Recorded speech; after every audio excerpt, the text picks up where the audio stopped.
Right. Hey, everybody. Welcome back to our sixth FAC Industry Partnerships Subcommittee meeting here. We are in the middle of February and looking forward to good discussions today. We've got a couple of things going on today, and a couple of admin things I did want to mention is we are going to be shifting our meeting cadence, and I think maybe Kristen can talk a little bit more about that. But also we are glad to say that we're planning our first in-person meeting for May 4th. So those of you who haven't had a chance to respond to Troy's email, please do so that we could get an accurate count and see who's going to be able to join us on that day in person. So I'm really looking forward to meeting all of you. So what I'm going to do here before I turn it over to Christine and Farad is just do a roll call here. What I'm going to do is look at my list here and get the names.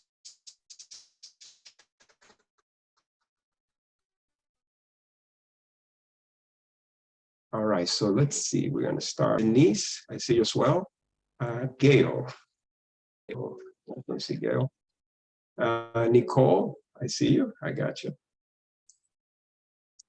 Susan. See Susan. Mamie. Okay. How about Daryl? And I know her from Daryl was not going to be able to be here. Daryl McKissick. Christine, I see you. Stacy. Okay, don't see Stacy there. Nigel, I see you. I am here. All right. Keith, I see you. Gotcha. David, see you as well. Kimberly, I saw you earlier. Let's see, there you are. Okay. And see, Troy had a conflict today, so she won't be able to join. And Cassius, I see you, so I got you. Great. Hello, Boris. Hello. All righty. So let's go ahead and get started. I'm gonna turn it over to Kristen and Farad to kind of keep us going here, and then we are waiting for our guests. So. But I'll put it over to you here. Okay, yeah, if we need to call an audible, we will. Boris, would you help me? Would you be able to share the agenda and we can just walk through that real quick?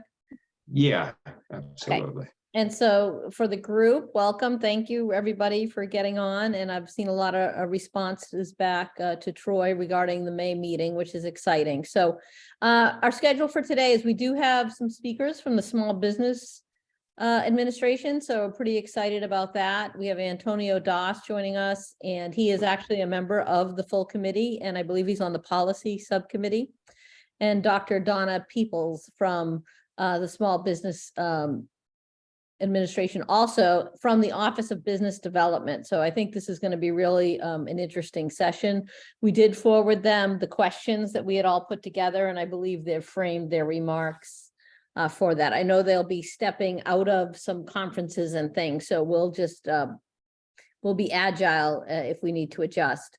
Then we'll go, we'll have our public comment, and then we can close out our meeting with some subcommittee business where we'll go over the new schedule. We can talk through the interview worksheet, so we can do some work when we're away from committee, and would like to get kind of to the next step on some recommendations, and then we'll close out the meeting. So with that, since we have a little time, we can talk a little bit about the new schedule. And so let me see if I can actually share my screen. I don't know if I can, but if I can't, we won't do this, but I mapped it out. I'll make sure you guys have it. And so what we decided, we had a chairs meeting the other day, and based on the, the workload of having to meet every other week, we felt it might be a little bit better use of everyone's time to have the public meeting every third week. After the public meeting, we'll have an administrative meeting on week 2. On week 3, there will not be a subcommittee meeting. There'll be a chairs sync up. So that would be a week that we wouldn't have a meeting on the calendar, and we could continue with some work off calendar, so to speak.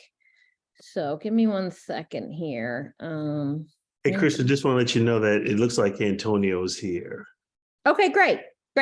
I think I Um, saw him. Is that correct? He came on. Did he come back off? I thought I saw him. Okay, well, we'll let him get. Yep, there There he he is. is. There he is. There he is. There's Antonio and Donna. Donna and Antonio are both here. Just so that you don't have to call Omaha. Okay, great. No, that's good. That's excellent. We'll make sure they've got a second to set up. What I'll do is after we talk, we'll call up this document and I'll make sure I send it to you all so you can update your calendars. It makes it a little easier to see it. And it also puts in perspective the work we have to get done before the May 4th meeting for submitting our recommendations. So with that, let me figure out what I'm doing with my screen. There we go. So we can actually go ahead and get started with, if they're ready for the presentations, if we're ready to go. So Antonio, hello, there you are. It's hard to find everybody on the Zoom screen. Thank you for joining us. And Dr. Peebles, thank you for joining us. This is the Industry Partnerships Subcommittee. So and I know you guys have some time commitment, so we'll jump right into your remarks and hopefully have some time for Q&A.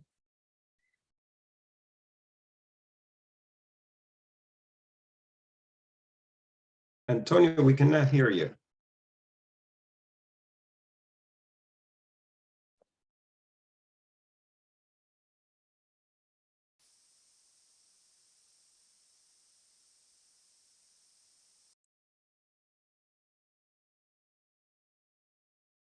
Yeah, we still cannot hear you.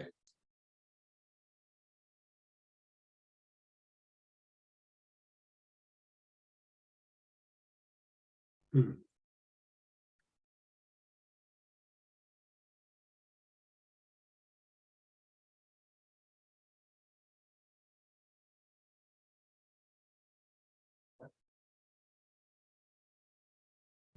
Yeah, we cannot hear you, Antonio. Sometimes it helps dropping out and coming back in. That might try that. Okay. Great. And Dr. Peebles, maybe we could do a sound check with you if we want to check your sound.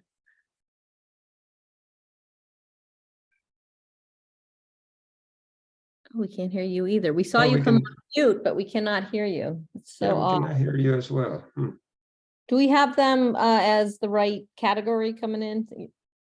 Yeah, we should. Let's see.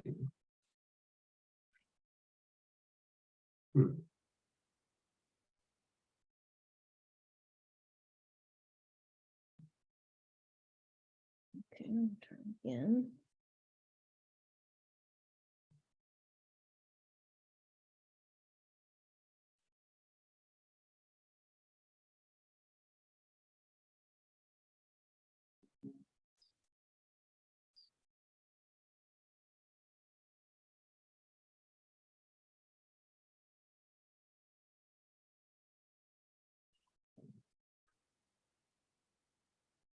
Oh, Antonio, unfortunately, we still cannot hear you. Yeah, I wonder if there's something on the computer setting.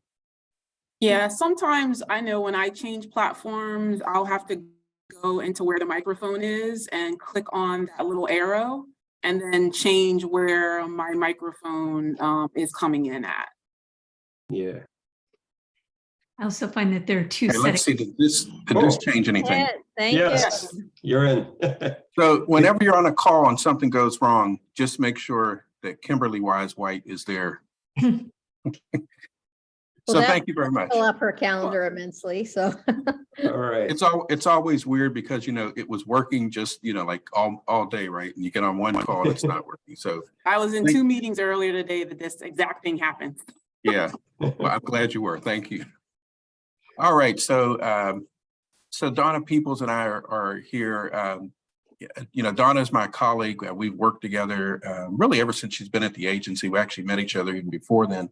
And as you probably know, she's the associate administrator for our Office of Business Development, which oversees the 8A program, our 7J training opportunities that we provide, and also the Mentor Protege program. So she's been a great and wonderful colleague. We will tag team and work our way through. There's a series of discussion prompts that we'll be using to kind of guide our discussion. And we'll work through as much as we can. I know there might be times we may want to stop for a question along the way, and we'll try to judge how the timing is going to work for that. So with that being considered okay, I'll jump right in. Again, thanks for inviting me. I may have said that before and you didn't hear me, so I didn't mean to not say it a second time. So one of the questions that the committee would put forward to us is what works well in engaging and enabling small businesses, to actually be able to participate in the federal procurement process in the marketplace.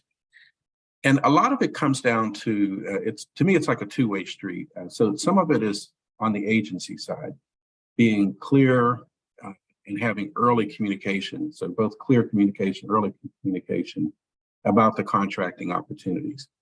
As you may know or suspect, a lot of these contracting opportunities are developed over a series of months and sometimes years.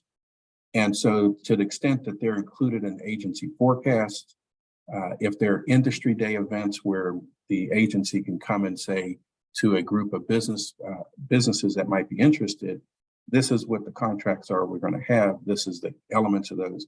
It really helps make sure people understand what's available and how to consider putting a package together to go after those. The procurement personnel availability is also really big.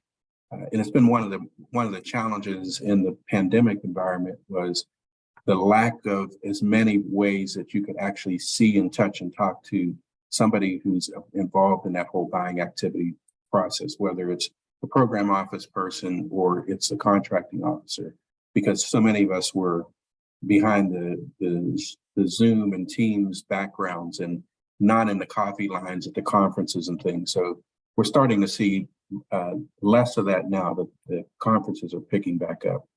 But having that is really an important one. And then one other one I'll add, and then let Donna chime in for anything she might want to add, is really about the small business mindset.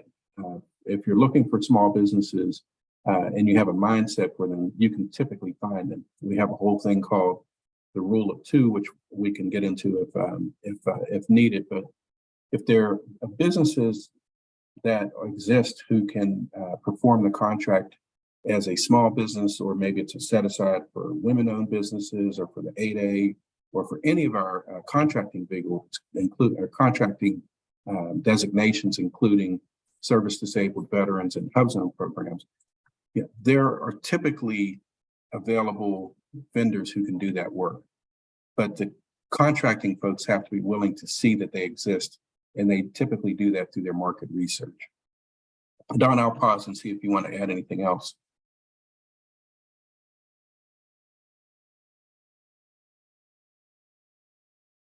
Dana, we still can't hear you, so it might be a setting on your computer where I think Kimberly explained it really well.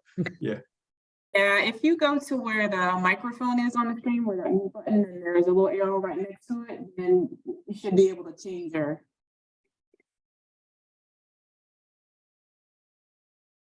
Yeah, I had to change my setting, Donna.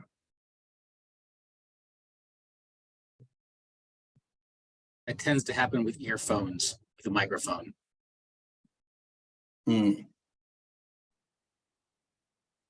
nothing yet. Mm-mm.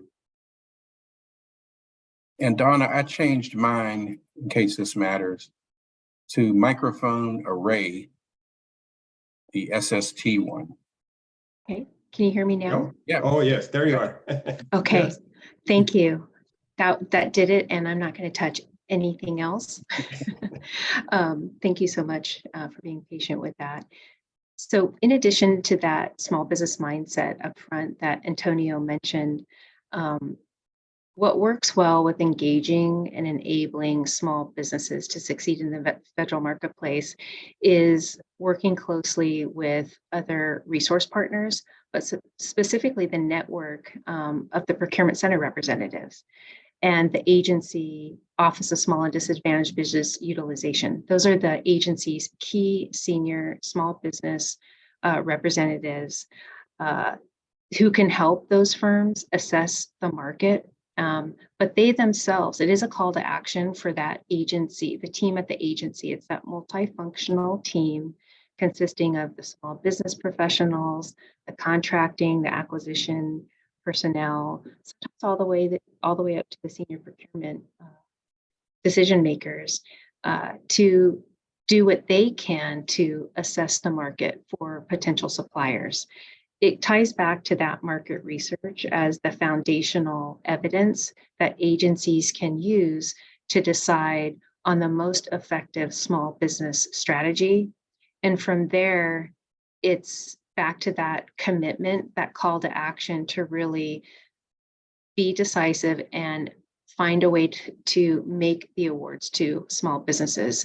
And with the OMB guidance that's come out in the last year, and then in 2022, that call to action was really clear. It directed federal agencies to be a little bit more aggressive and intentional in how they are going to make a plan and commit to that plan to really reserve and set aside agency requirements for small businesses. And that really helps to elevate those firms in their agencies, but it also helps to elevate new entrants, of course, with the intent also of meeting that small disadvantaged business goal, which is 12% now. Yeah, and So, just to add to that, the focus on this from the top of the organization matters. And it's just like anything else, what gets measured is the things that tend to get done. So in this case, it was a really great example of how the top of the organization can really drive something. And the specific example of the small disadvantaged business contracting, the person at the top of the organization was the president. So the president announced in Tulsa, Oklahoma, back in the summer of 2021, that we were going to increase our goal for small disadvantaged business contracting from 5%, and we were going to triple it to 15% by 2025. And so we started basically saying in 2021, our goal was going to be 11%. And then each year we would stair step 1% until we got to the 15%. His action spurred a lot of other activity that took place and resulted in OMB being really involved in putting forth some executive communication that said, we're going to, this is a target we're going to go after, and we intend to make it. It required all the executives of the agencies and the secretaries, et cetera, to get on board and to be committed, getting their teams committed to reaching out to small disadvantaged businesses to make sure we were getting these results. There was a major change in major decline in the number of new entrants who were getting federal contract awards. And over a period of time, on a graph, it just went straight down, that we were just not doing a good job of rebuilding and keeping strong the industrial base. And then in addition to that, there became a requirement that everyone who is a senior executive or senior procurement executive now has in their performance plan, their personal performance plan, that the thing where you get judged your performance rating, a requirement to help drive the success of those small business procurement goals, not just the small disadvantaged business goal, but all of those goals.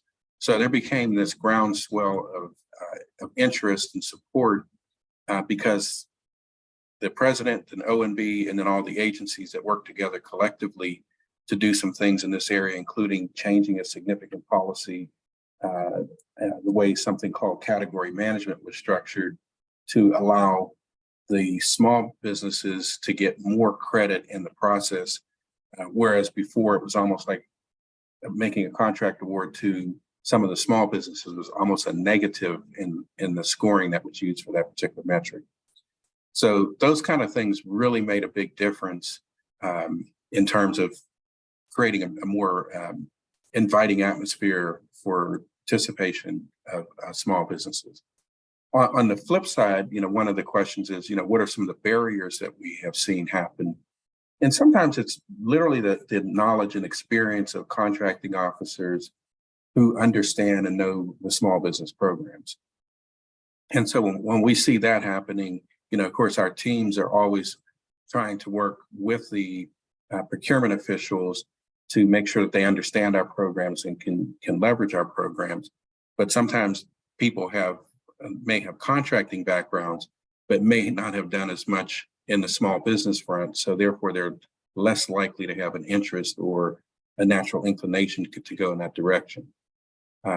Additionally, consolidation of contracts and bundling has had an impact on the participation of small businesses. And we've been doing research within our Office of Government Contracting and Business Development, taking a good look at how bundling in particular has had a very negative impact on contracting for women-owned small businesses. So those kind of research tools that we've been able to do and actually using data to help address policy matters is helping us to be able to spur some change. But there are certainly requirements there that we have to do more to address some of those things. And Donna, you may want to add some additional points. Well, in addition to that too, Antonio, I wanted to highlight that agencies through their Office of Small and Disadvantaged Business Utilization, to the point that Antonio just made, that office, those senior small business officials are a type of intra-agency control, I'll call it.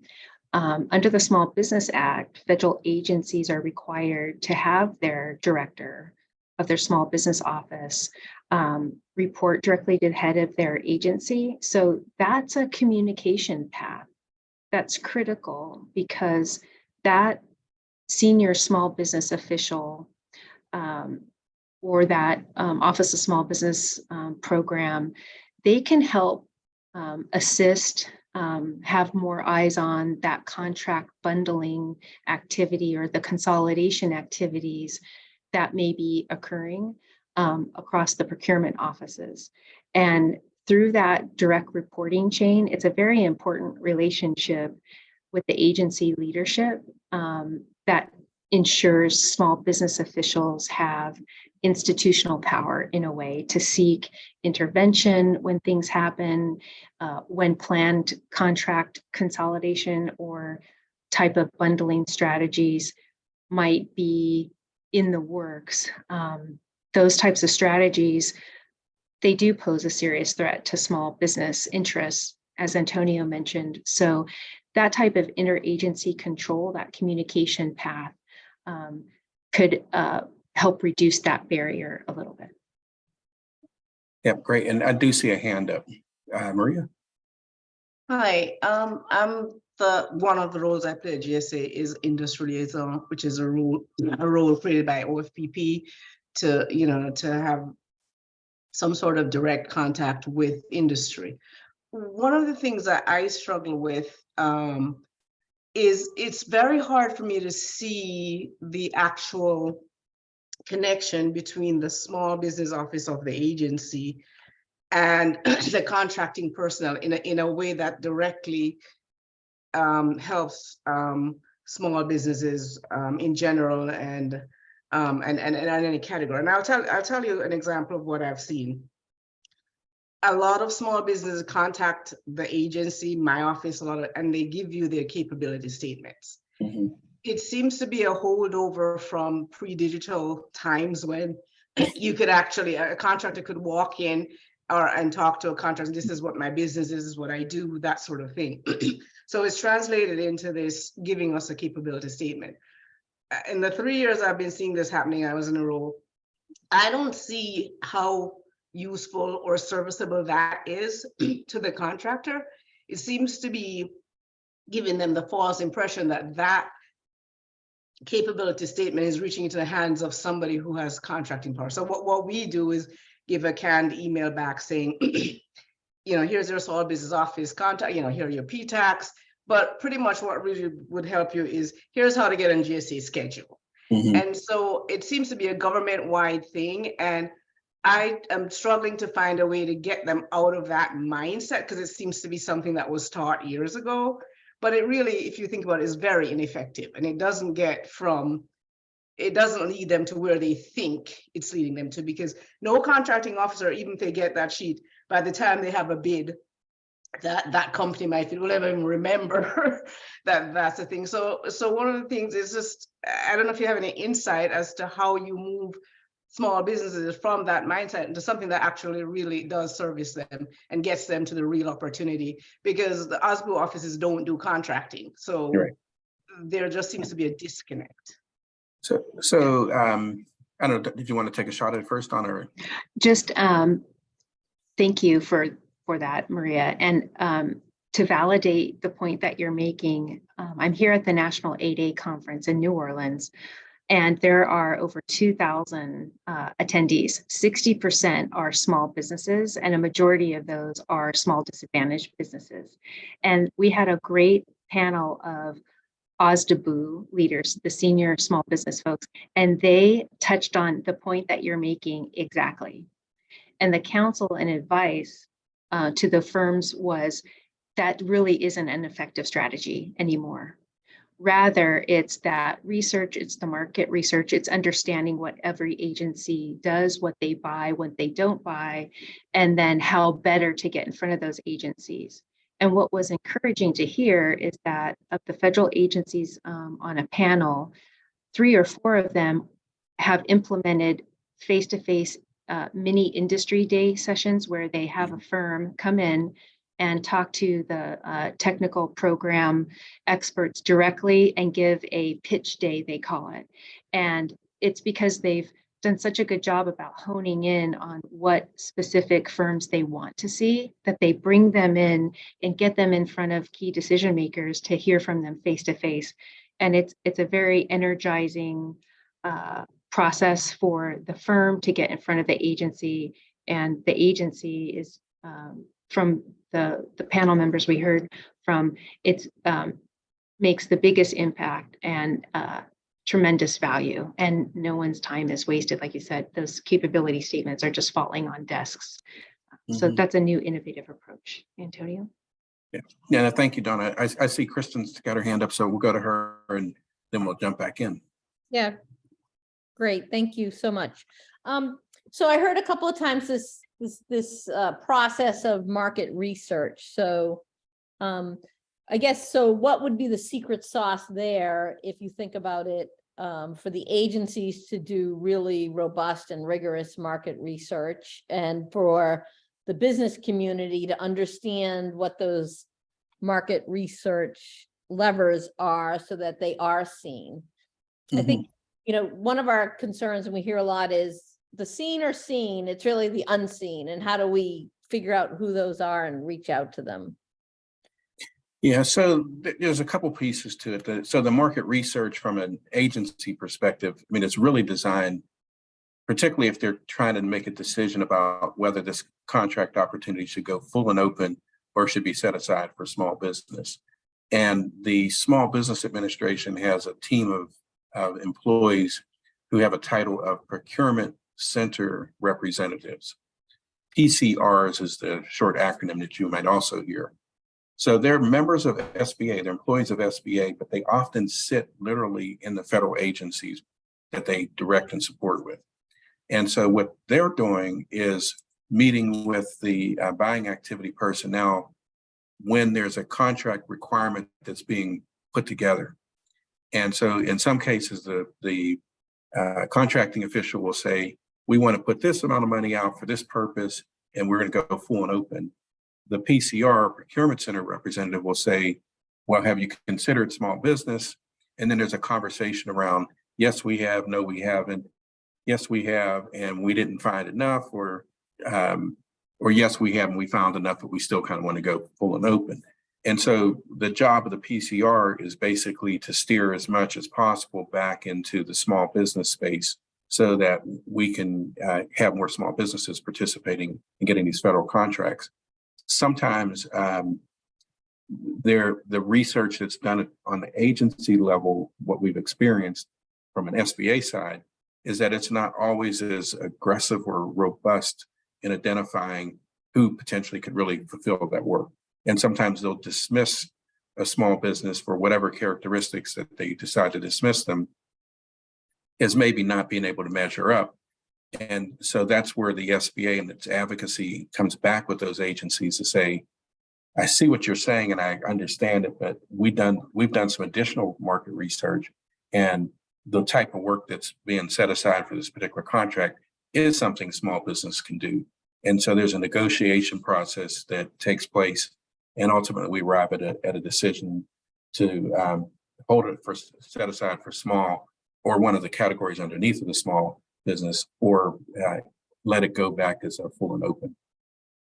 If Rod. Thank you for taking my question, Antonio, and thank you for being here. Actually, you and Dr. Peebles, we thank you. Appreciate that, Mr. Dawson. How does the PCR and the OSDBU work? Because I think the marketplace may not know all this information that you're giving out. And as an industry partnership committee, I think it's important that we include it. So when you start talking around, women-owned businesses are adversely more affected by bundling, and the president put in a mandate to go from 5% to 15%, and it's an aggressive, and people are going to be held accountable. That's really fuel for small businesses to activate them to get engaged. Mm-hmm. And so I'm wondering, is there in this requirement, are you expecting and inspecting that outcome? And two, how are the PCRs and the OSDBUs working together to communicate that message to the public today? Yeah. So great questions. So one, when I mentioned OMB put out a directive, there's, these directives, and I think in this case it was M2203, which was memo for fiscal year 23, and it was a third memo. They followed it up for fiscal year 22, I'm sorry. They followed one up for fiscal year 23, which was M2301, which basically said, all the things we said last year we want you to do, agencies, we want you to continue to do it. So that message goes from OMB to the heads of the agencies, the procurement officials. Those are big deal communications. So that's our central federal agency telling us this is what we got to do. So that gets communicated across. And what we saw happen when that occurred, we saw secretaries and administrators of agencies actually proactively pushing their teams to do more and saying, basically, you've got to get out there, you've got to get in the marketplace. And some made public communications. I saw, like, for example, Homeland Security, their secretary had a big communication out on LinkedIn that the OSDBU director boosted out there so everybody could see it, where it said, we're open for business, we're looking for you to come in and do contracting with us. So there's been a push in that direction. In terms of the inner working between PCRs and the OSDBU and the small business specialists within the agencies, there is a lot of communication that takes place all the time between those groups. The procurement center representatives, or PCRs, are a little more in the background. They're almost like our little, secret agent in the agencies that are, kind of stoking the flame to make sure we're getting the contracts, requirements held aside for small businesses. So they play an important role, but they're not as much of a public role because the volume of work that they have to secure these requirements for small businesses really, that's really their day job. Donna, anything else that I miss on that you want to add? Just to emphasize it, that multifunctional teaming partnership that Antonio mentioned, it's a very dynamic relationship, and it's so critical to making sure that the acquisition strategies are in place to maximize utilization of firms. They're a great advocate. Yeah. The other thing I just want to touch base on related to the capability statements, there's an old axiom that exists in the contracting community, which is people do business with people that they know, people that they like, and people that they trust. And I think it's probably the same outside of federal contracting. It's just kind of human nature. So a lot of that activity that small businesses are trying to do, whether it's through the industry days, through matchmaking events, or when they were literally even putting their capability statement out, was to create a touch point so that they got a name, they have a face. And in many cases, particularly with the 8A program, and maybe after this comment, we'll talk a little more about the 8A business development program. In cases where some people are very successful in the 8A program in terms of getting federal contract awards, they have developed a relationship with someone in the program office who understands their ability to deliver the technical work that needs to be done, and or someone in the contracting office, such that when the firm gets approved for their 8A and they say to the contracting folks, hey, I put in my application for the 8A program. It looks like I'll probably get approved, sometime in March. I wanted you to be aware that you'll have an easier path to get to me through this vehicle. In a lot of cases, and that's when those agencies say, okay, I already know who you are. I already seen some of your work and like it, and I've built a level of trust. So I'm going to be ready to start really pushing more contract awards in your direction. So that's part of the rationale that you see with the way small businesses are trying to create points of engagement and knowledge and awareness of their business with the buying personnel. But maybe, Donna, maybe it's a good time to talk a little bit about the 8A program, just to make sure everybody understands how that works. Sure. The 8A Business Development Program, Section 8A of the Small Business Act requires us to afford maximum opportunity for our small disadvantaged businesses. It's a 9-year business development program created to assist firms that are owned and controlled by socially and economically disadvantaged individuals. And the sole purpose of the 8A program, rooted in statute and Small Business Act, is really to help those small disadvantaged businesses compete in the economy, especially in federal procurement, government contracting, through business development.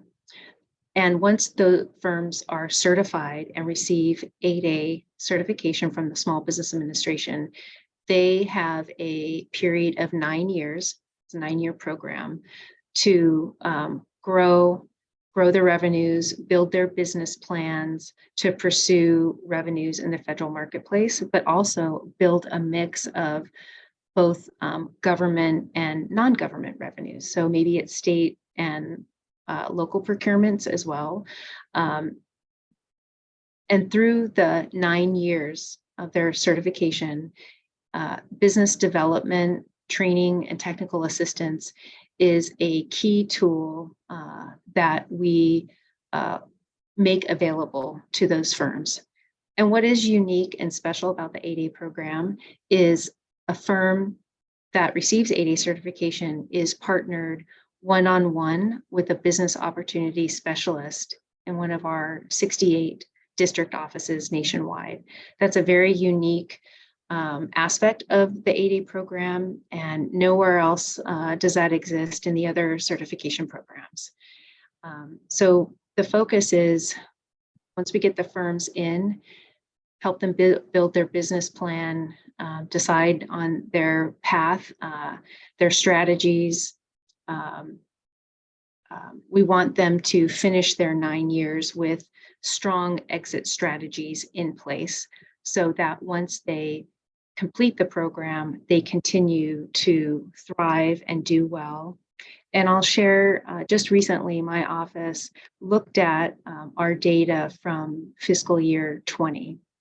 And there we had about 1,571 firms that completed the program 3 years prior to our data point. So these are firms that exited the 8A program between 2014 and 2017. And we were interested to see the outcomes of their business development training in the 8A program, and where are these firms, are they still operating and thriving? And out of those 1,571 firms, 1,293 of those firms are still active, generating over $2 billion in revenues across that universe, which is tied to a little over 36,000 jobs.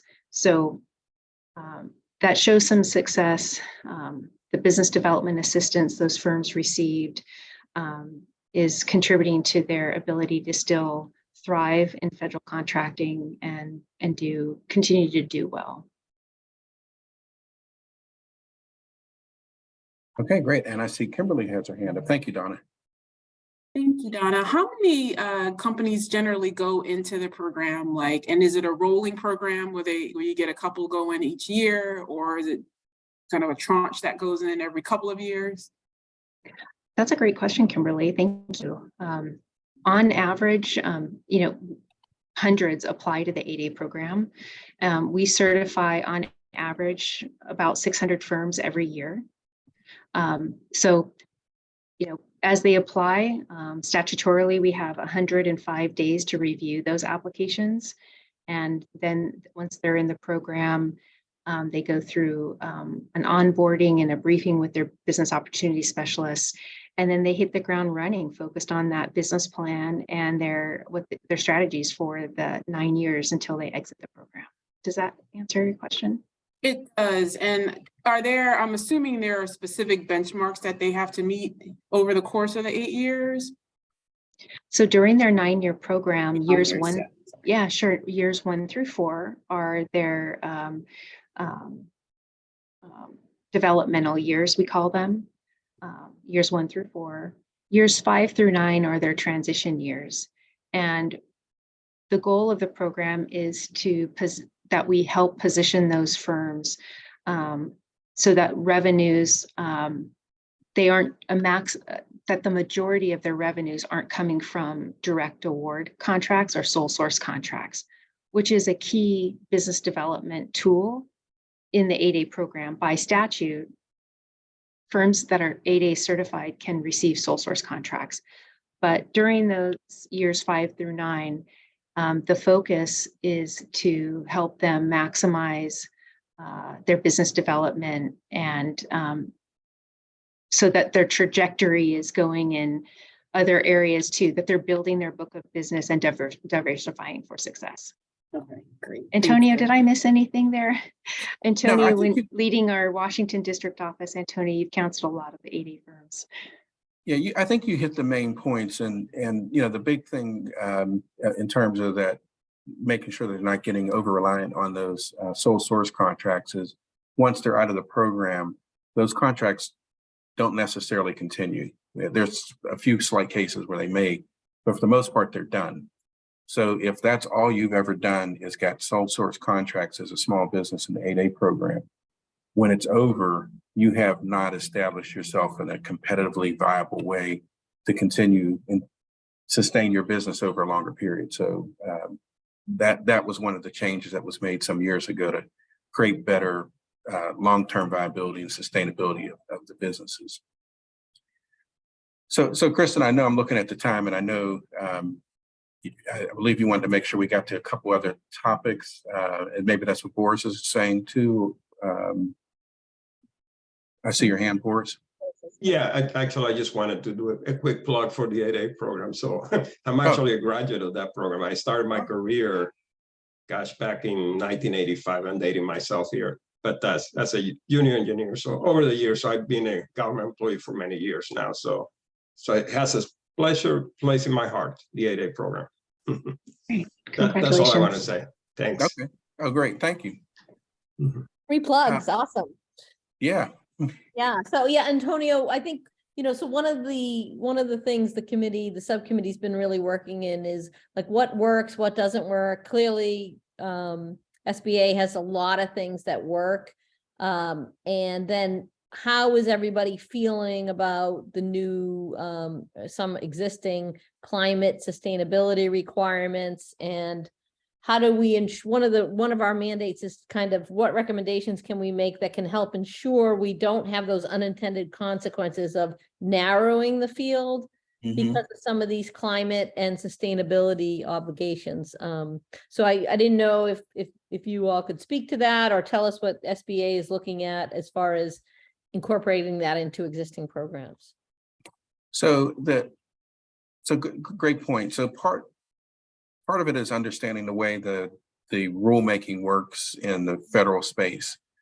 So you've heard the term FAR, Federal Acquisition Regulations, And that's typically what establishes what we're going to do and how we're going to do it in contracting.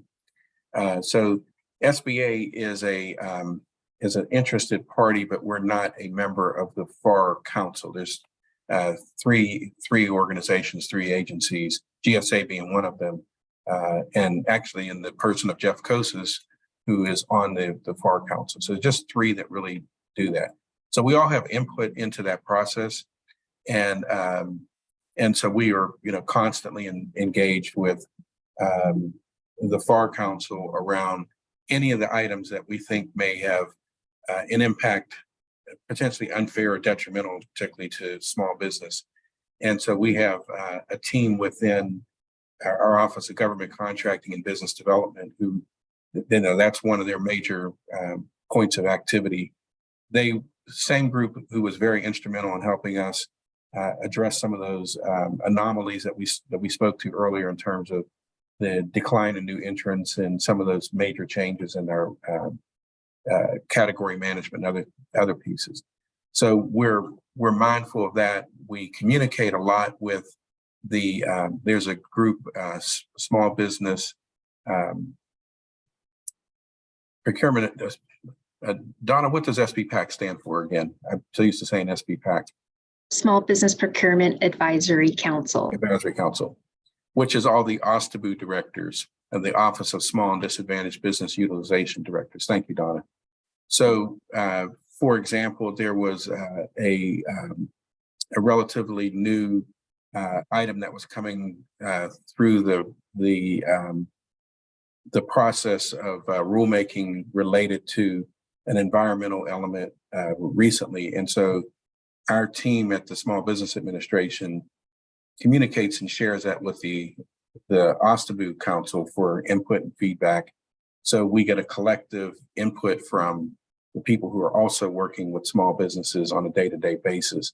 And that helps inform us, and then that helps us with our advocacy back into the FAR Council as rules are being developed. But there may be more that I'm missing on it, Donna, so I didn't want to assume I had it all. I think you got it, Antonio. I can't think of anything to add. Okay. So that's a big part. Our advocacy role is one of the most important things that we do.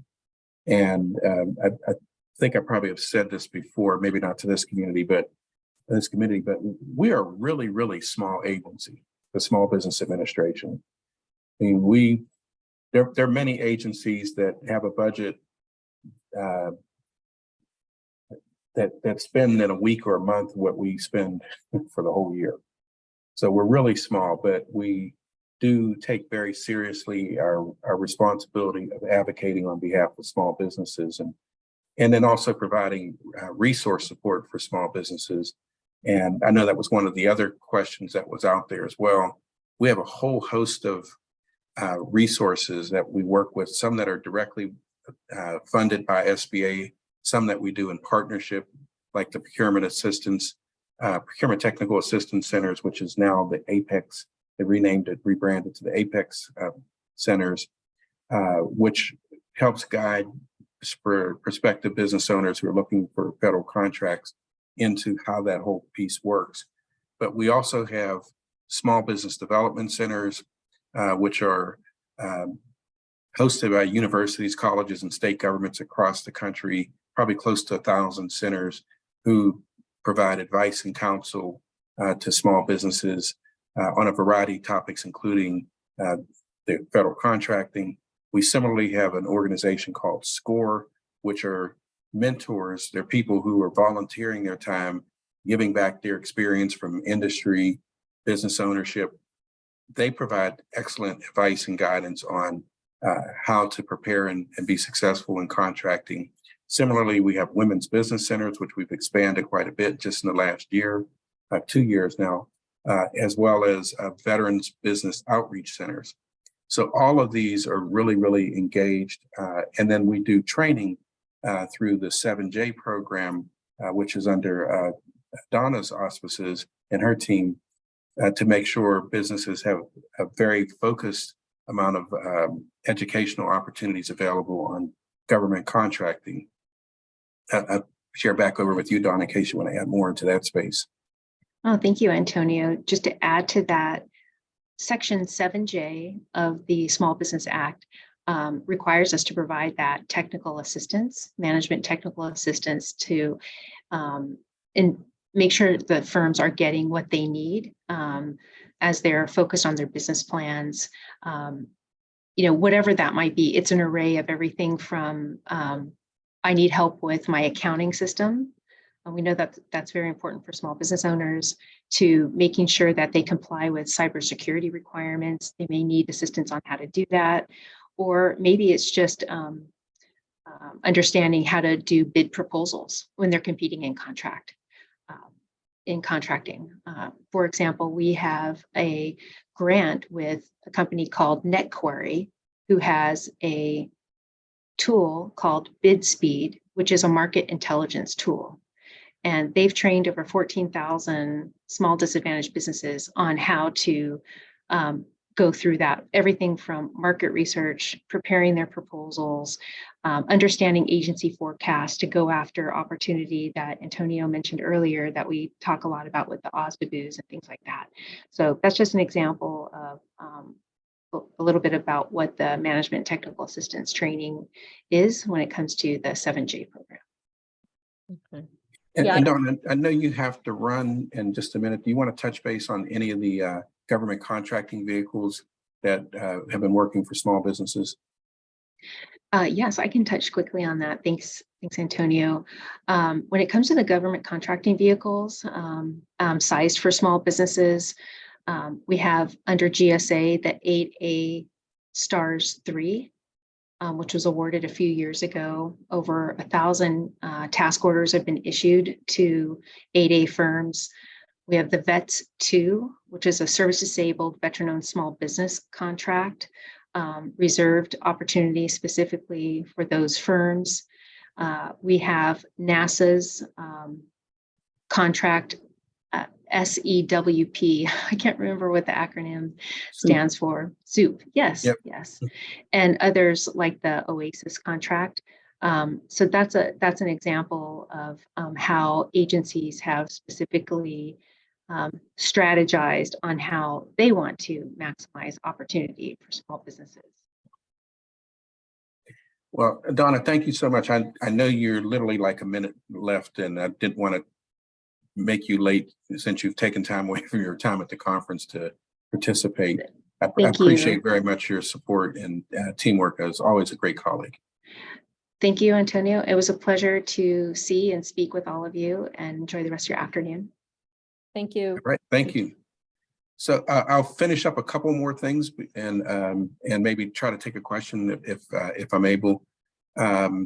One of the things that also, in addition to those contract vehicles that Donna just spoke of a minute ago, literally just yesterday, our Administrator Guzman, at that very same National 8A conference where Donna is now, announced a new agreement that the Small Business Administration and GSA have established for a special 8A pool of contracts under the GSA schedule, which will allow all of our 5,000 or so 8A firms to be able to be accessed through this pool through the GSA schedule, which should make it easier for more contracting officials to identify the firms and to be able to take advantage of those companies that are already in that pool. And then also we're going to expand it for those who are not necessarily already on the GSA schedule. So there's constantly a lot of work being done to try to make sure the programs are staying on point, that they're relevant to the needs of the marketplace, that we're staying current with things. And we do so much of everything we do at the Small Business Administration in partnership with others. And this is a great example of how two federal agencies are coming together to create something better than we would have done individually. And then Kristen, I'm sorry, Kristen, I didn't get a chance to key in the response to the question about the 7J training and sustainability and all. But that too is one of those areas where we are looking at how do we help educate one of those potential FAR rules that's coming around could impact small businesses in terms of if there's a requirement, maybe they're a sub to a larger business who's going to have a requirement to report certain data around, their climate sustainability items. Well, if it includes recording and providing information at the subcontractor level, and early information that we've been looking at suggests that it could be, a fairly expensive proposition for these small businesses, and it would make it really unreasonable for them to be able to do it, then that's part of that advocacy that we would come back to, and we're already starting to look at, to say it doesn't work because it's going to injure small business in the process, and that's not fair. We have to find a better alternative or better route to get there. So that's one example of something that's fairly new in the market right now that we're looking to address. Yeah, we've spun that around with several other presenters, that unintended consequence, right? You might be making a small business goal by subcontracting, but you may then could be perceived as a detriment to a climate goal.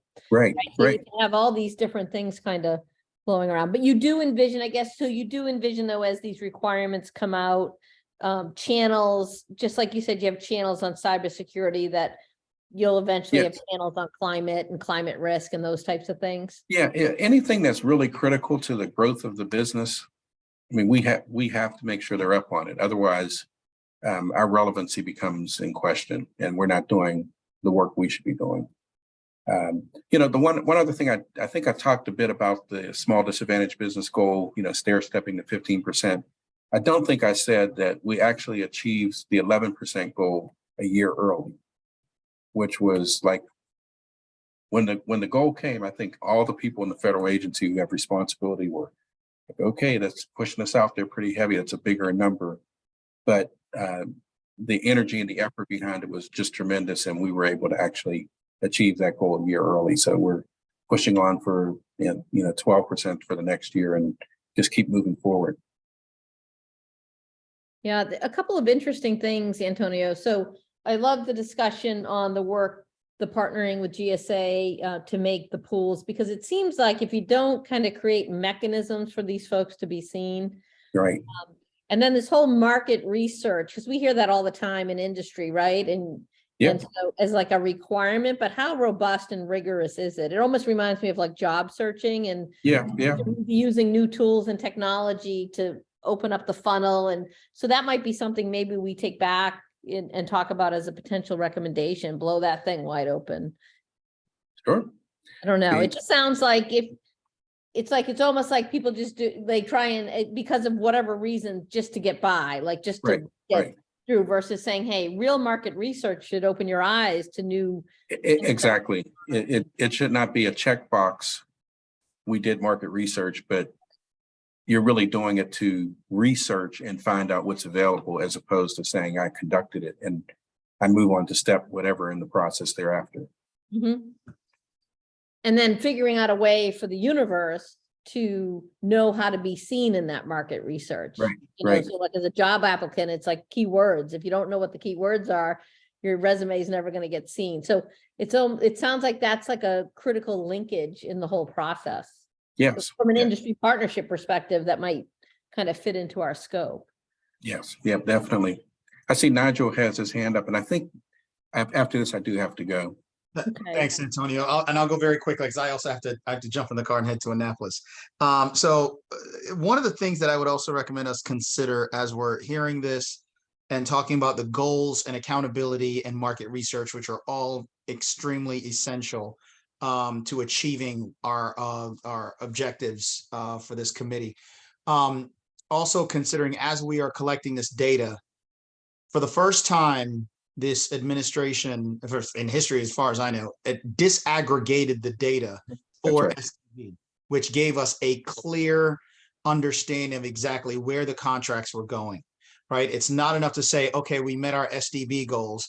Part of this increase of the goals from 5% to 15% came from the fact that when they disaggregated the data, they found that for African-American Hispanic business are still significantly underrepresented in all government contracting. I think the numbers were like 1.67% for African-American, which has now been adjusted to 1.5 and 1.78% for Hispanic-owned business. So it's as we are collecting this information and tracking, where the dollars are going for this new industry that we are trying to drive with regards to renewable and sustainability, that the data be disaggregated, that information be made public, so we have a very good understanding, because you can't really make policies and you can't really drive growth if you don't have a real understanding. And sometimes these terms and the program titles don't really give us a clear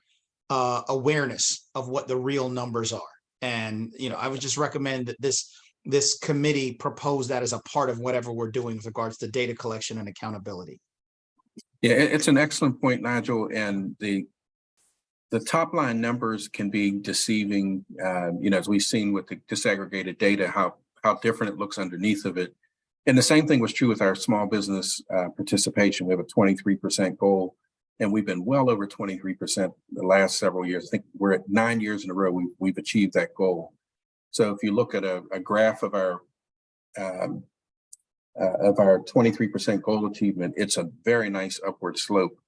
But in that same time period, we saw the opposite slope for new entrants coming into the marketplace and the number of small businesses who were getting that share of that 23% goal.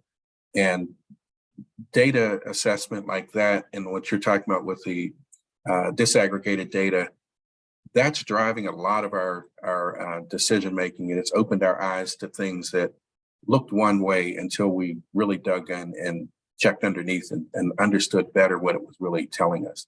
And so we're making policy changes and policy decisions around that. So I definitely agree. That's great. That's great. Okay, well, I appreciate very much the opportunity to share with you, and I know Donna does as well. And we'll look forward to connecting again. And actually, I look forward to seeing faces with bodies in May. Yes, it is Physically exciting. together. We may all hoard around you for more information. So we'll Okay. thank you for taking the time, especially I know you're busy yourself today with some engagements. So, and as always, we can always forward you further questions. Oh, certainly. Okay, everyone have a fantastic day. Thank you. Hey, thank you. Okay, bye-bye. Thanks. Okay. So, well, that was very interesting for me. I hope the rest of the group found that pretty interesting. Yeah, I think it was really important for us to hear the SBA perspective, right? That perspective was really them being, it sounds like they're very open to advancing their cause by creating this information source to get more businesses engaged. And really, I didn't know, I knew about the 15%, I didn't know they told the secretaries to make sure it happened. So that really opens up the door to kind of push forward. So I think there's a lot of information there we can digest to be able to help us to communicate to partners how to get businesses engaged. Definitely. So I think at this point, we wanted to open up our discussion for the public comment. If we have any members of the public on who wish to comment. And I don't know if we do.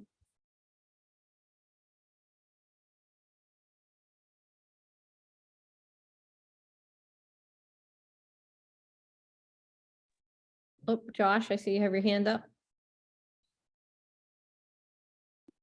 Yeah, thank you, Ms. Stewart. This is Josh Jacobs, WAP Sustainability. I know it was mentioned earlier in regards to an in-person meeting. Is that open to the public in April or no? Yeah, it will, Josh, and we'll be putting out more information on that, but these are just the early Yep. signs. Yep. Okay, thank you. Mm-hmm. You bet. Great. Thanks for joining us as always. So appreciate that.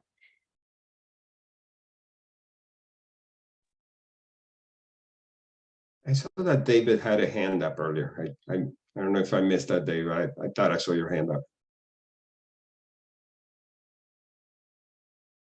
Oh, thank you, Boris. It was up and then I put it in the chat, but and I don't happen to know about the basis of the 15% goal, but is that a number of entities, a contract value, some combination of both?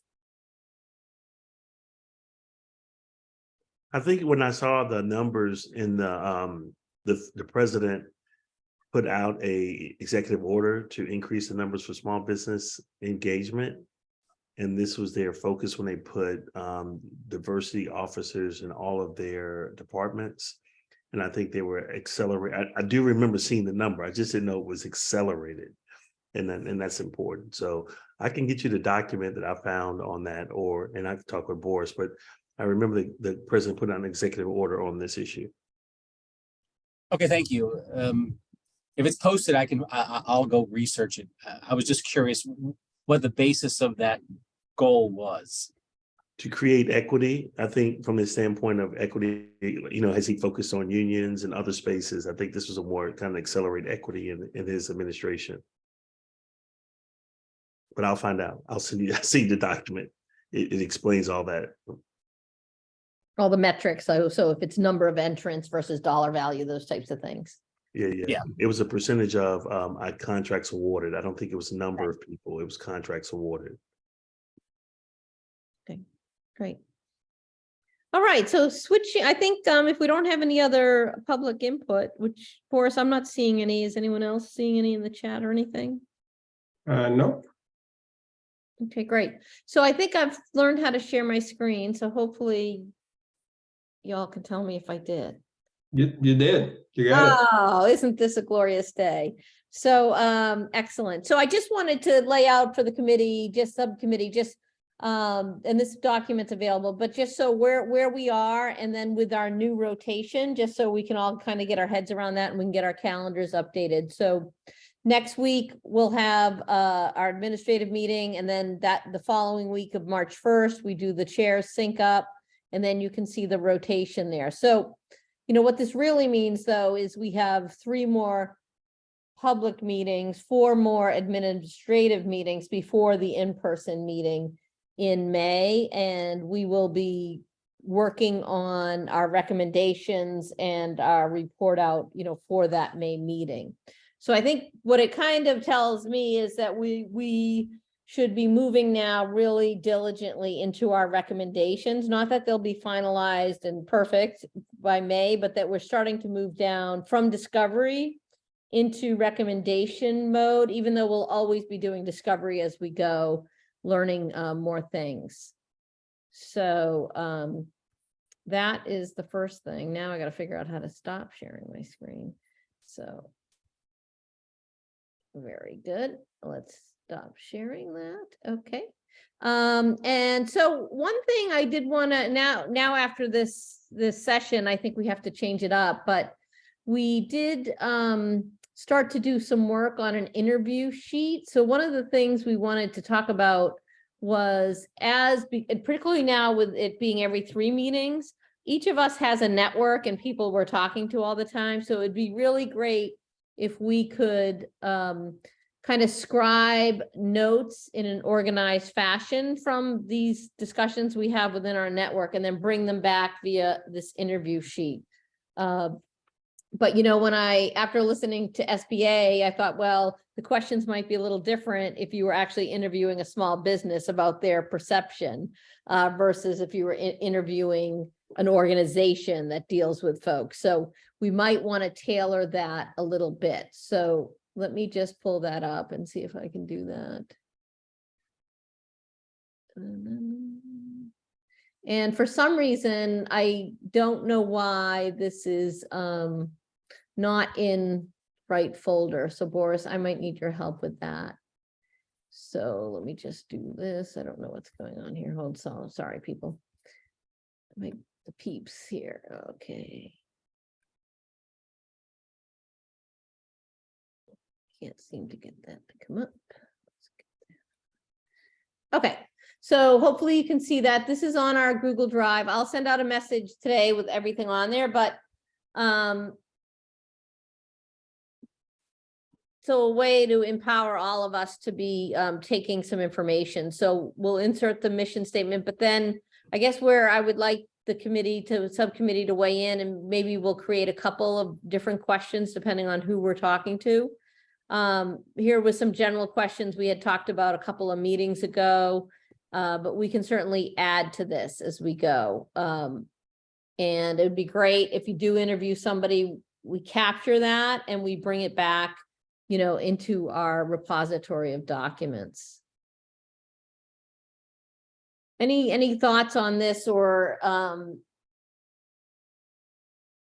definitely thinking we should have a set of questions that's tailored more towards if we were speaking with a small business. We had talked about doing focus groups, and I don't know if at this juncture we'll have time for that before the May 4th meeting, but we can be doing our own research, by talking to folks in our everyday lives.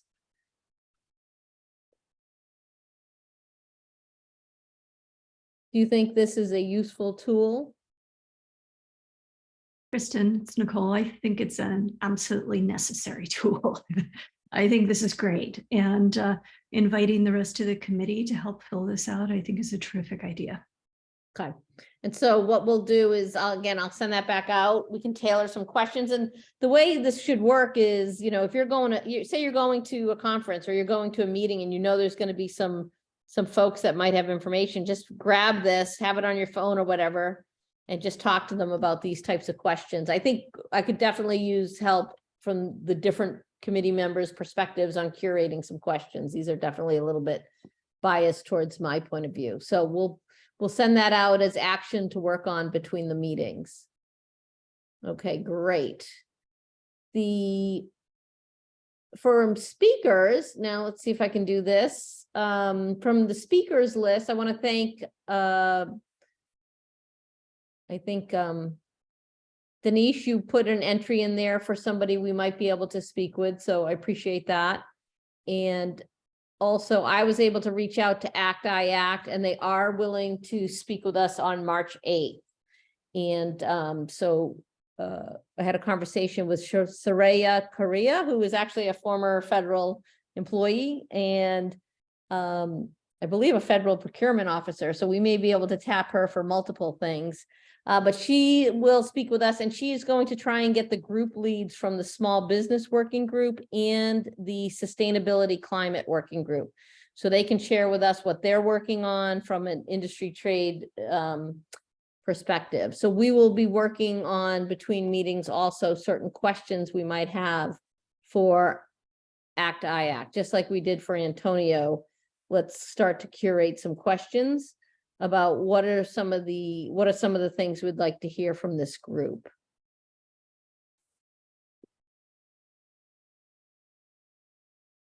So again, we can take some time to do that now, or we can take it as work between meetings. But let's just, a couple of anything in particular. I know definitely I had a conversation with the industry chair of the climate group, and it was really interesting to hear some of the things they're struggling with,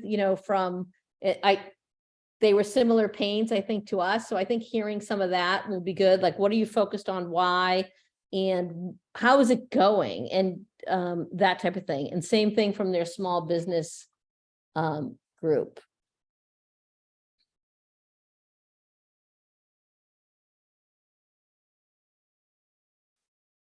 I'll just make some notes here. And again, I can ping you guys during the week, and we can add in on the document.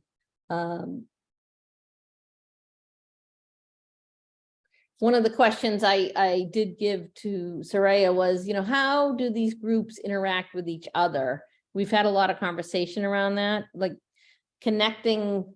Farad, I think you called it like the Coaches Association or something, the term you used. Versus Correct. Yeah, versus all these groups doing it. Like, is everybody doing their own thing? Everyone's doing their own thing on their own. Could we get much more power if we connected all those groups somehow? Kristen, can you pop the link in the chat, and I'll just drop in and add questions that are on my mind. I think it may be easier for us to do that rather than us telling you the questions. Absolutely. We can just crowdsource this right now. Thank you. I that's just your have to intention. figure out how to share the link, but we will. do- Nicole, I don't know what we would do without you on the I don't know either. board and this. Thank you so much. Yeah, do a Control-C, that works too, and just pop it in the chat. Got it. I think I'm learning. So I got a new computer, everyone, and it's a Mac versus a Windows, and I'm just really Control-C and Control-V are your friends. Yep. That's it. I'm in. All right, awesome. Thank you. Appreciate that. Yeah, guys, fire away. I love crowdsourcing. I think that's the way to go. I do know, like the climate group, they have 3 things they're focused on. One, we won't talk too much with them about, but they're focused on cloud computing and, you know, how that will advance and take into account climate. They're focused on the FAR rule, which I told them we wouldn't talk about that. And then they're focused on climate and high performance computing. So, and if you think about ACT-IAC, they're a technology group. A lot of large companies participate in that. High GSA participation in that group as well. So I think we'll get some good insights from that group. Good, look at this. You guys are awesome.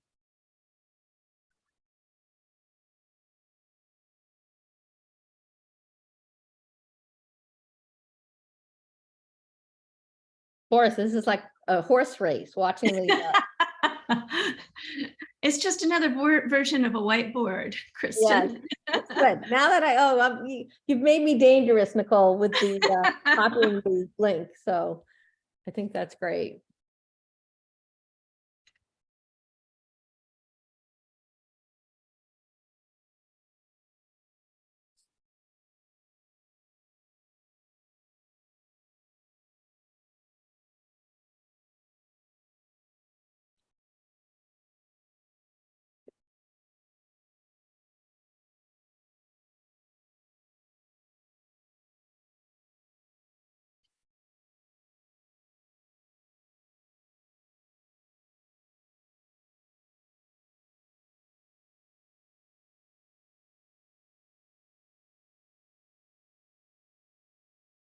I don't know what the right term for trade group.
And Kristen, as folks are typing in kind of recommendations for the Technology Council, I can give just a quick update on the American Sustainable Business Network. I checked in with our sustainability team and they didn't have any direct contacts with ASBN. And so I'm going to have to do probably a cold call outreach to them about engaging with us. So I'll put that on my list to do over the next few days. Okay, and then great. can update into the Google Docs. Okay, great. Thanks, Kimberly.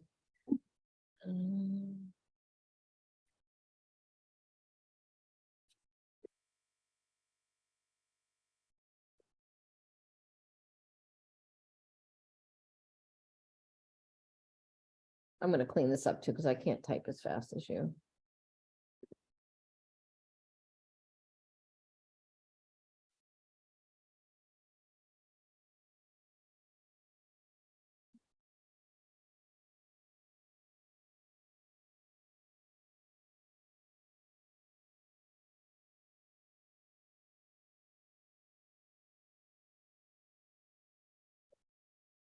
Excellent. And while we're finishing that up, feel free to come back into the document. And I know it can be a little awkward, like you got to make sure you have your GSA account. So if anybody needs help with that, let us know. We can make sure we walk you through that. It took me a while to figure that out. And then if anybody, I will let you know when we're going to have a couple prep sessions with ACT-IAC. So if anyone wants to participate in those, that would be great. I'll just send them out and let you know. And if you want to join in, I think that would be helpful, but not required, of course. All right. All right. So we talked about the subcommittee. And I think the next thing that, as we finish up here, is to go into the Jamboard. So thank God I have the acquisition workforce subcommittee meeting before this one, because Nicole always gives me good ideas. So are you guys up for going into the Jamboard a little bit?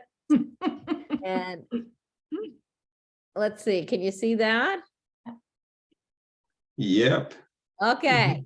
So one of the things, I took some time to go in and look at the last Jamboard session we had. And I don't know how to move this thing that's right in the middle. You guys can't see that, right? You can't see the chat. Go up to the top and you see that little screen at the top there in the Jamboard page. Yeah, we can only see the Jamboard, so we can't see the chat. So that doesn't affect our view of your screen, though. Okay, you So can't see the chat. See that little arrow to the right? Yeah. Yep, click on that and it'll advance your screen. Okay, no, I'm on the right one. Okay, sorry. So, yeah, so what this was our last Jamboard, and we kind of had problems and solutions on the same page. So what I did was I read through the stickies, and those that were actual recommendations pulled forward here. So, and I actually heard another recommendation from Nigel on that call that I thought was really good.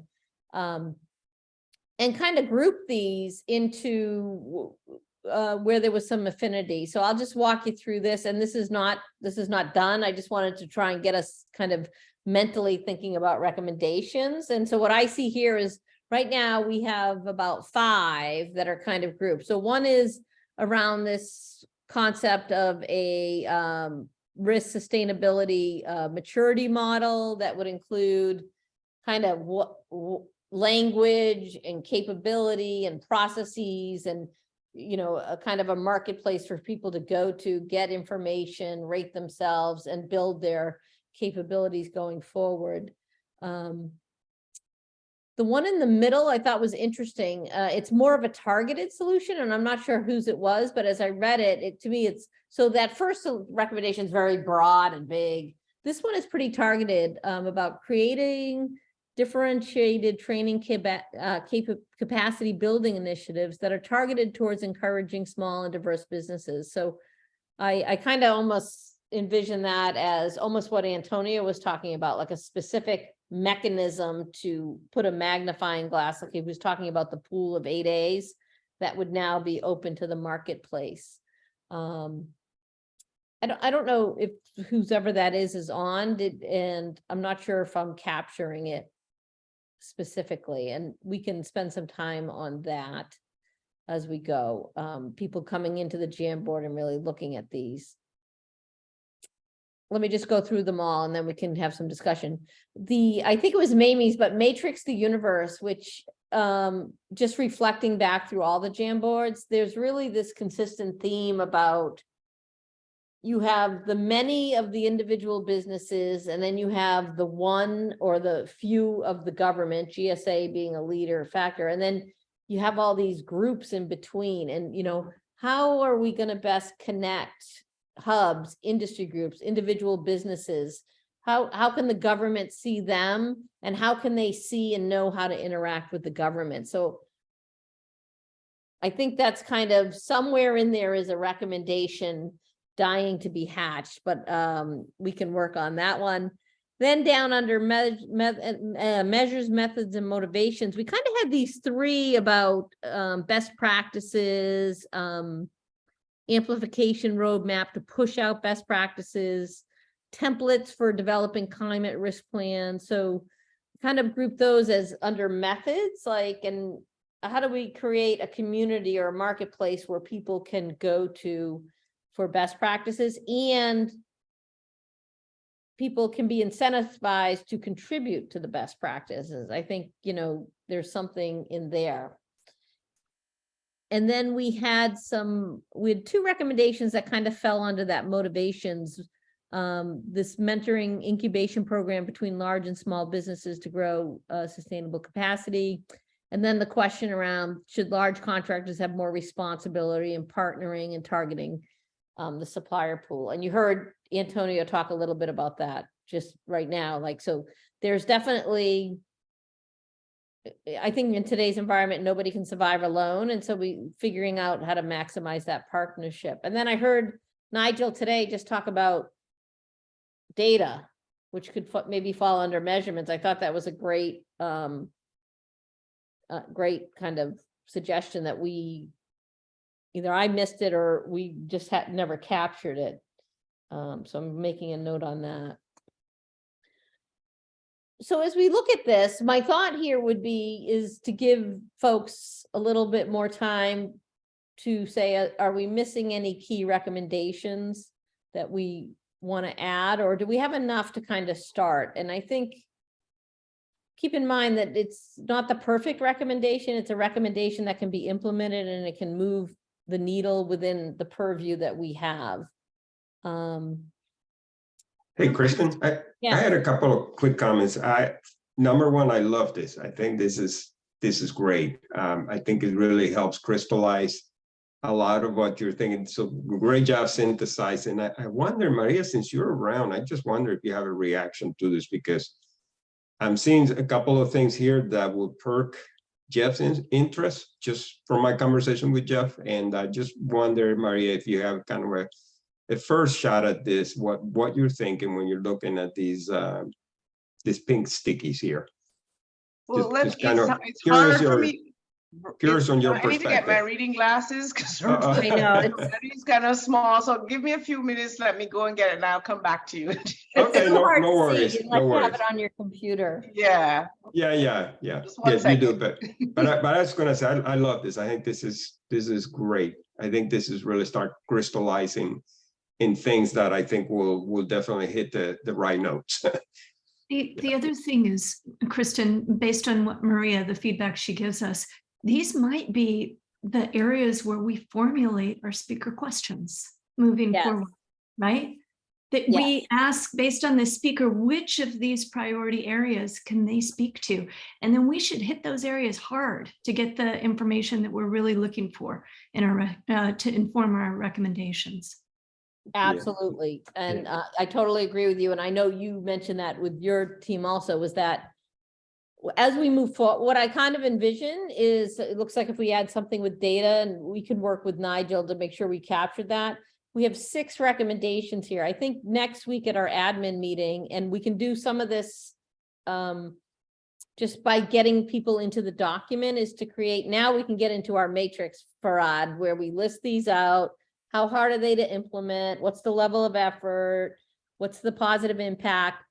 Nicole, I think you posed the question, what don't we know about this that we want to now start finding out through our speakers and having SMEs come in? So for example, you know, what is a maturity model? You know, where else has it been effective? Whatever those types of things are. And I think this also helps us when it's time to engage with the other groups on where we can be partner and where we feel like there's some intersectionality. And it allows us to have some focus for how to curate how they work together, blended, so I know I'm thinking that's a little rough, but I do believe that could happen from this. I think that's great, interdependency, and that if we get these matrix out next week at the admin meeting, just going ahead and sharing them with the other subcommittees. I think that's a great idea. Hey, Stephanie, can I bring you in the conversation a little bit? Because I'd love to hear your thoughts on this. I mean, I'm excited when I'm looking at the stuff in the pink, but I would love to hear your gut reaction just on what you're seeing. I'm just gonna get on Farad's bandwagon. I mean, and Kristen saying the same thing. I mean, when you look at it from a maturity model perspective or from a toolkit perspective, I mean, it encompasses so much. And then they have a better visualization of what it is they're trying to accomplish over a specific time frame. Yeah, I don't have any, I don't think I could add any value that they've said it. Okay. So, yeah, I've had a chance to look on them now, and I definitely agree with Nicole. I think, I'll tell you from the, I think number 5 is going to be the hard one. I think 1, 2, 4, and I don't know if that was supposed to be number 3 there. That is, yeah, that one. Because we also, when I was thinking about what's implementable and doable, and I think it's an aspirational goal. Number 5, that's longer term, because you're now it's dependent on changing and creating more things to involve larger businesses, and that takes time. But I definitely think we have some practical suggestions here between 1 and 4 to work with, and if we want to use 5 as a long-term sort of target.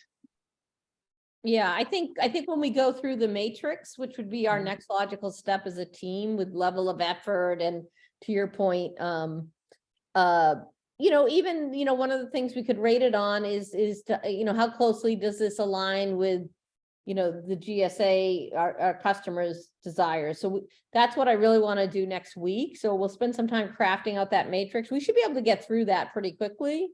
And if I can do it, I'll send it out to people in advance so you can think about it.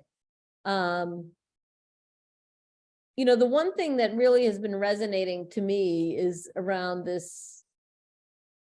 We heard it with the market research too, that there is in today's digital world where everything is hyper connected, there's a lack of deep connective tissue between the potential supplier pool and back through all these agencies and all these organizations. There's a lot of independent things going on, but there's not that connective tissue to drive kind of all 4 tires in the mud, moving the vehicle forward. So I think of it almost like as an active exchange, right? Like how well, I'm talking about number 2, like what is the fidelity? What is the aperture? What is the, how wide can we go with the exchange that we use right now for getting information from the government out and getting visibility from the universe in? I hear it, I've been hearing it consistently in different terms, but like Maria, you keep saying, I can't find them. And, market research, 80% of that could probably be automated and meet a rigor test. Some things like that. Sorry, I'm kind of babbling. Okay. So Kimberly, were you going to weigh in? I thought I saw. Yeah, no, I was just going to actually agree with everything I heard. And when I was looking at kind of recommendation number 3 and kind of recommendation number 5, it reminded me of exactly what we heard from Antonis and Donna, really about when they were talking about a small business mindset. And that is really here is like, well, if you have a mindset that you're looking to identify small or diverse businesses and incentivizing the utility and use of those, then you're creating, I think, a framework that is hopefully more sustainable, and it's focusing everyone's attention on making sure that they bring those types of businesses into the fold. Right. Everybody. Right. Yeah. Yeah. I think that's kind of the key. Maybe that could be part of our theme. I like that small business mindset. Right. Okay.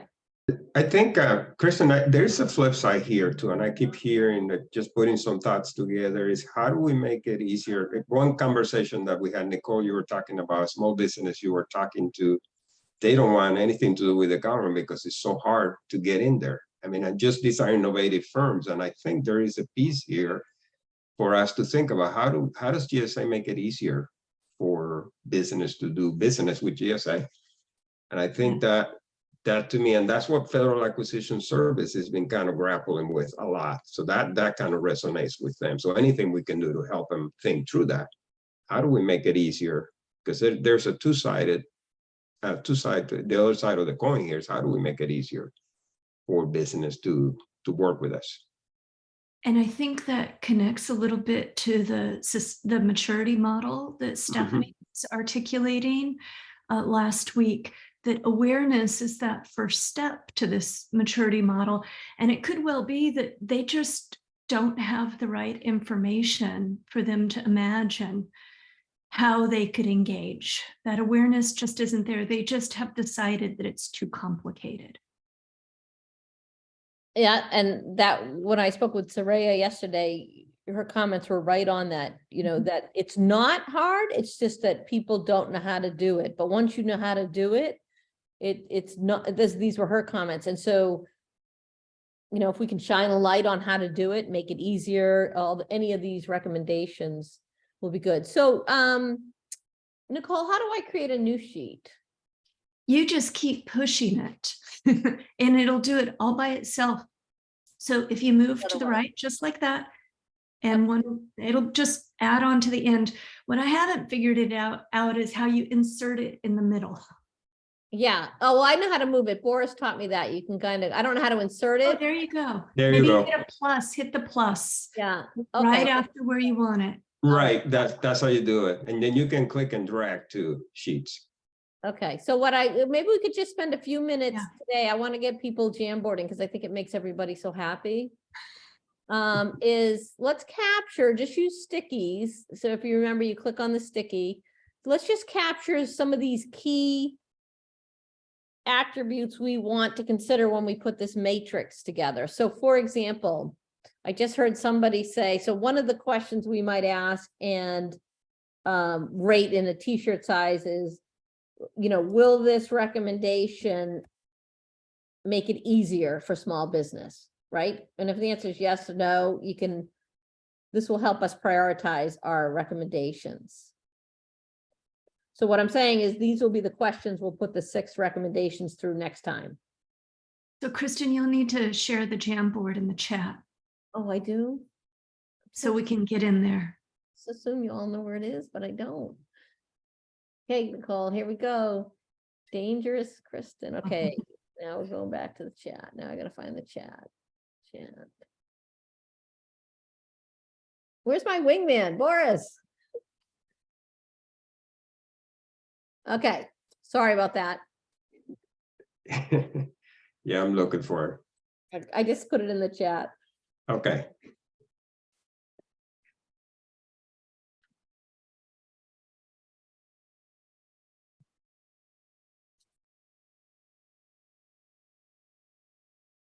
Yep, it's in the chat. And remember, to get in here, you'll need your GSA Google account.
Kimberly and Dave, to get in there, if you can use your GSA Google account, you should be able to get in this Jamboard here.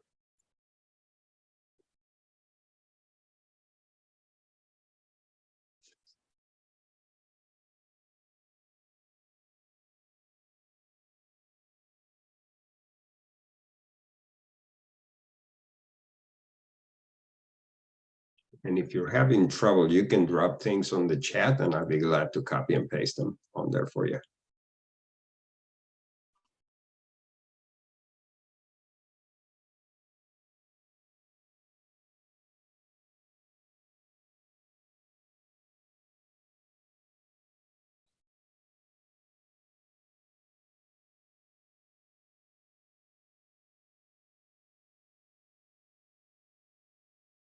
My text box, I'm trying to get the text box in to make a modification. I'm not being able to do that. If you just hit the sticky, You may need to double click on the sticky. It just took me out though. Let me see if it brings me back. You can also duplicate any one of the stickies for us and then just type your own. Yeah, you can also duplicate any of the stickies. May do that. Yeah, that's just as easy.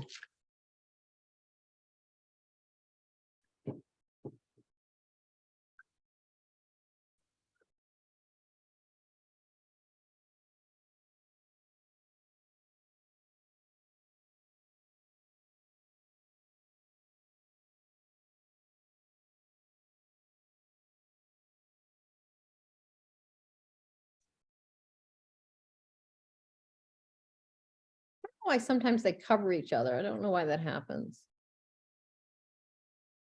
How are we doing on time? We're getting engrossed in our stickies. Oh, I like that one.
Excellent. I think mine did not. I typed it in, I copied it. Do you want to, I just asked, what are GSA's goals and what can we do to help to achieve them? Like knowing what that is.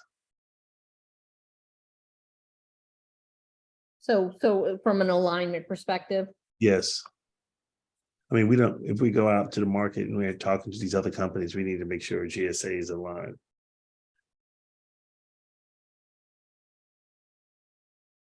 Align with our strategy, right?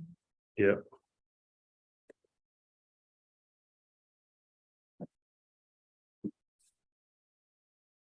That's good. And we can even have some joint participation on that.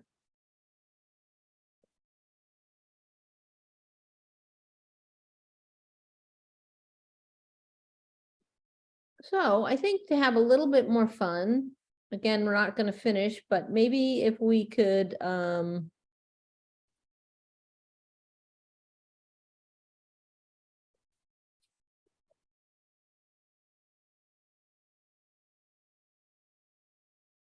we can have a little Jamboard session here where we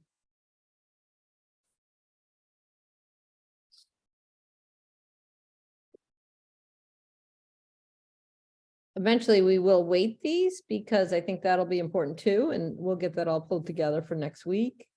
I'm just going to say relevant here, so we can have a little bit of fun here. So as you look at these evaluation factors, where do you think they belong? Eventually we can do some weighting, but so for example, does this require a policy change? That might be really important, because if the answer is yes, it really could slow us down from a timing perspective. So this is how I want you to think about this. There's no right or wrong answer. So for example, is there a natural champion for this recommendation? Might not be considered most important, but might be important, right? Or it might be relevant. Just because there isn't one now doesn't mean we wouldn't find one for the recommendation. So just to give us a sense of what we think is, how we think these would rate. And actually, if people want to call them out, or you can move them, I guess, but if you move somebody else's sticky, beware.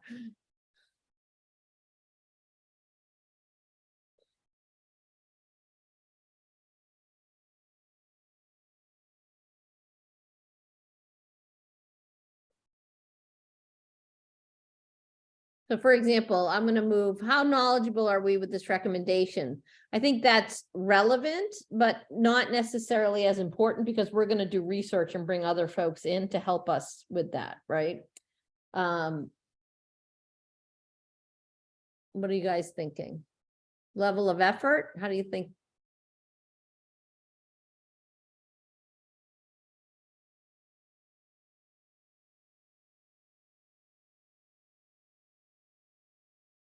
Guess we should also have level of impact, right? Oh, scale of impact, we do. Yeah, Okay. but I would put scale is very important. I could change this to very versus most. That's probably good. Yeah. And I think level of effort would be important, but not at, right? Well, does this require a policy change? That's most important, isn't it? I mean, because if it does, that changes, if it does. Changes the timeline. Right. So that's important to know. Isn't that more of a go, no go kind of thing? It might be. Yeah, it might be. So when we do this matrix, David, you're right on the money. We would put that, instead of that being like a t-shirt size, that might be a go, no go for us. We may decide as a subcommittee, unless there's something really burning. And so actually, I'm going to add that. Let me ask a clarifying question. I hope it's clarifying. Does a policy change mean a rulemaking, or what is exactly does that mean? Point. That's a good point. Is it administrative or legislative? The thing that involves a rulemaking, you can probably say it's a no-go. I think we're trying to work with the discretion that exists. I mean, that's kind of how I've been understanding it. Maybe I'm completely wrong. You're not wrong. Remember, we are only one member of the FAR signature. So if it requires FAR rulemaking, yeah, then GSA can't really do anything about it on its own. So it would have to be something very specific to GSA policy only. But if it's a government-wide FAR thing, then yeah, it's a no-go. So Maria, that's a great point. I guess the question is, from a GSA policy making perspective, what is that process? Is that just the highest up makes a decision, or is that something more involved? No, there's some issues that come out in the FAR that then require agency-specific measures or procedures or policies that we have discretion to do, and so we're not talking about those, right? Because that would have to come from the FAR. But there are just some specific things in terms of policy that GSA alone can do, because it only affects GSA's business. So example, for schedules or something, that's what programs we own, we have the power to make decisions on. But it's still a rulemaking process. It's just that we don't then have to go get approval from somewhere else if we wanted to change a rule. So it's just easier. Okay, thank you. Yeah, for example, David, like the OASIS program, remember the presentation we heard on OASIS and Alliant. So those are programs that GSA manages, lots of money, but they can change policy, and they are making changes on how to evaluate contractors to be more sustainable. And so, for example, so that's an example where policy change and just affect the programs. Kristen, I think that sticky on GSA goal alignment is very important. I'm not sure where it's, yeah, that one. I'm not sure where it's, whether it's in between the two, or I think that's pretty important. Mhm. These two Very actually cool. kind of go together, so I think we'll put Yeah, that. I think that's right. I think that's right. So if I might go back to the policy change question, does that kind of drag in, I should say, the champion? Because if you don't have a champion for your policy, it's pretty much dead in the water, I would think. If it really requires somebody to drive it. Yeah, I don't know. I think what we'll discuss next week, David, is like, we'll go through those 6 recommendations and kind of determine would this require a policy change? And then I think we as a subcommittee need to discuss, is that a go, no go for us? I think we can have that discussion. I think champion, you know, if we decided to go with a recommendation that required a policy change, these definitely tie close together, but you know, we might do a recommendation, doesn't require a policy change, but it's still always good to have a champion, right? If you're trying to get something done in government. A good look on you, David. Yeah, David, what's going on there? Did I fry your brain? I don't know, maybe someone in the system doesn't like what I said, but Yeah, you're being shut out. But I think as we go through the 5, if we get to one that does require a policy change, then we'll discuss that further, for sure. color me purple, I guess. I don't know. Yeah. Does David look like one of the He stickies? does. He does. Uh-oh, I'm being dragged into the machine. Yeah. Oh, help, I can't get out. No, now you're disappearing. So no, I think this was great. I think we made some good progress. I am mindful of time. I've got 6 minutes to the hour. So I think that can close us out for today. Any last reflections or comments for the good of the order anybody wants to share before I turn it back over to Boris?